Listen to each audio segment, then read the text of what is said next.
In this lesson, we're going to learn how to document a weldment. The file that we're going to start off with is called documentweldment.iam, and it can be found in your Chapter 11 exercise folder. In a previous lesson, we learned how to place in a weld by making the weld active. And in that previous lesson, you learned when placing in a fillet weld, you could also create a welding symbol. The welding symbol can also be used when we create our drawings. So in this case, we didn't do that when I went back and created these welds, but it's not too late. So in this case, what I can do, I can go down and select on the welding symbol tool. I'm just going to move the dialog box out of the way here. And I'm going to select on one of my fillet welds.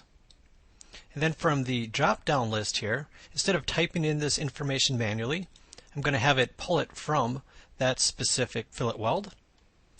And if I move the dialog box over, you'll see I now have the symbol for that. And I'm going to spin the graphics screen around here a little bit. And let's do the same thing for this weld right here. Pull it from fillet weld 2. And for now, I'm just going to go ahead and click OK. And you'll see that we have the information is being displayed in the graphics window.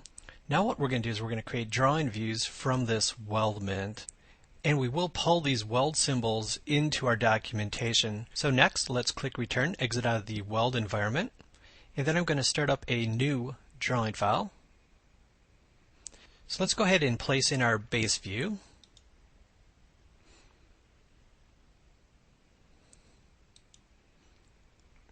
So I'm going to go ahead and place in my base view just like you would any other assembly file. So from my list here, I already have my weldment assembly. I can go back and select the view that I want. I'm going to turn on my style. But with a weldment, we have a couple different things we can do. From the Model State tab, I have 4 different ways of showing this assembly. And we're going to create views based on all 4 of these so we can see the difference. So I'm going to go back and label these. So we'll call this first one Assembly. And I'm just going to pick a point to place that view. And let's move that view up a little bit. And I'm going to repeat that procedure for each of these model states. So for the next one, let's go back and do our preparation in the way that we would have went and actually created each of these states. So from the preparation, you'll see from the drop-down list, you can go back and you can document not only the assembly, but you could also select an individual part. So what we'll do here is we'll select the assembly file, and we'll do the exact same thing. I'm going to select the bottom view, turn the hidden lines on, and let's label this one Prep. And I'll place the view in, move the view up, and again, let's repeat the procedure. So this next one, let's go back and do it as a weld, because that would be the third one that we would do. The bottom view, hidden lines, and we'll label this welds. We'll place the view, and one more time. And for this last one, we'll go back and we'll place this in as machining. So bottom view, hidden lines. So machining, and we'll turn the label on. And let's go ahead and place that view.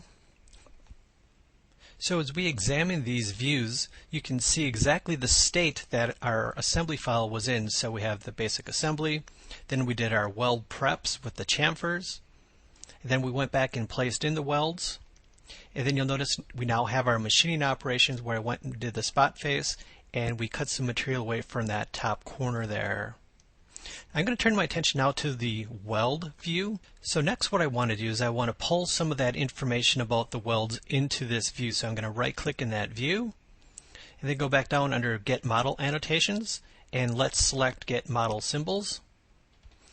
And the symbols that we just created are now brought forward, very much like retrieving dimensions. So let's do one more. Right click in the view, Get Model Annotations, Get Weld Annotations in this case.